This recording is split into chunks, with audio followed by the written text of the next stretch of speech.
This is Wayne Zell, and welcome to Blueprint for Wealth, your video blog designed to help you realize your personal dreams of wealth and freedom.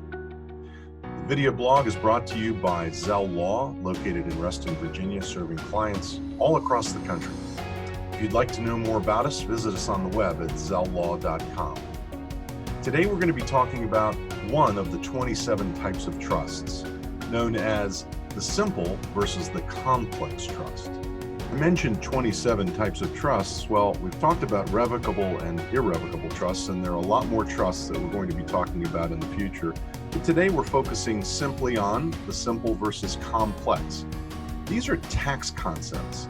The simple trust is required to distribute all of its income in the current year and is not allowed to accumulate income. It's not allowed to distribute corpus or principal, and it's not supposed to pay any money to charity. For that, it gets a $300 personal exemption in filing its trust tax return. The complex trust is also a tax concept, and it's the converse of the simple trust. It's allowed to accumulate or distribute income. It's allowed to keep or distribute corpus or principal, and it can pay money to charity.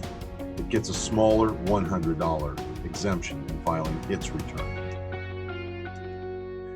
Trust income and expenses for the trust are always separated by principal and income in a complex trust. The income part of the trust, of course, is allowed to be distributed to the beneficiaries, and principal can be retained within the trust. It all depends on what the trust agreement says, so you always have to consult the trust agreement. Expenses are allocated between principal and income, usually according to state law, but also it depends on what the trust agreement says.